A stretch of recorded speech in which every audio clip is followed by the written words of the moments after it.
Joe Biden, I think, is one of the finest public servants that has served in this country. It's not just that he has some of the best foreign policy credentials of anybody, and Democrats and Republicans alike, I think, acknowledge his expertise there. But it's also that his entire life, he has never forgotten where he came from. Coming from Scranton, fighting on behalf of working families, remembering what it's like to see his father lose his job and go through a downward spiral economically.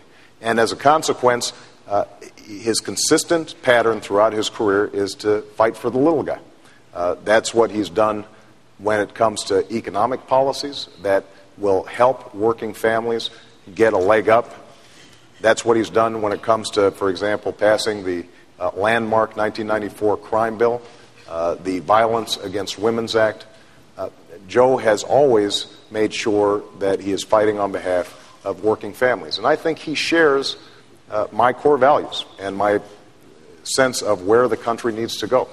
Because after 8 years of failed policies, he and I both agree that what we're going to have to do is to reprioritize, make sure that we're investing in the American people, give tax cuts not to the wealthiest corporations, but give them to small businesses and give them to individuals who are struggling right now. Make sure that we finally get serious about energy independence, something that has been languishing in Washington for 30 years, and make sure that our kids get a great education and can afford to go to college. So on the key issues that are of importance to American families, Joe Biden's always been on the right side, and I think he will make an outstanding president if, heaven forbid, something happened to me. Senator. Well, Americans have gotten to know Sarah Palin. They know that she's a role model to women and other reformers all over America. She's a reformer. She took on a governor who was a member of her own party when she ran for governor. When she was head of their Energy and Natural Resources Board, she saw corruption, she resigned. And said, this can't go on. She's given money back to the taxpayers. She's cut the size of government. She negotiated with the oil companies and faced them down a $40 billion pipeline of natural gas that's going to relieve the energy needs of the of what they call the lower 48. She's a reformer through and through.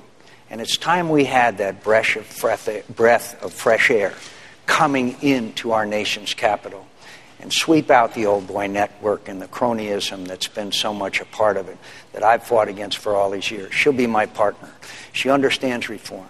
And by the way, she also understands special needs families. She understands that autism is on the rise, that we've got to find out what's causing it, and we've got to reach out to these families and help them and give them the help they need as they raise these very special needs children.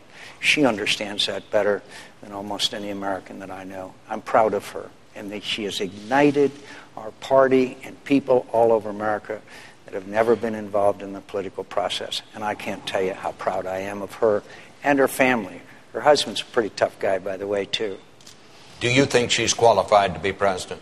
You know, I think that's going to be up to the American people. I think that obviously she's a capable politician, has, I think, excited a base in the Republican Party. And I think it's very commendable, the work she's done on behalf of special needs. I agree with that, John. I do want to just point out that autism, for example, or other special needs, will require some additional funding if we're going to get serious in terms of research. That is something that every family that advocates on behalf of disabled children talk about. And if we have a across-the-board spending freeze, we're not going to be able to do it.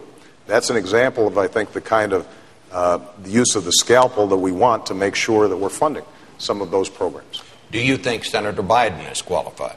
Well, I think that Joe Biden is qualified in many respects, but I do point out that he's been wrong on many foreign policy and national security issues, which is supposed to be his strength. He voted against the first Gulf War. He voted against it, and obviously we had to take Saddam Hussein out of Kuwait, or it would have threatened the Middle Eastern world supply.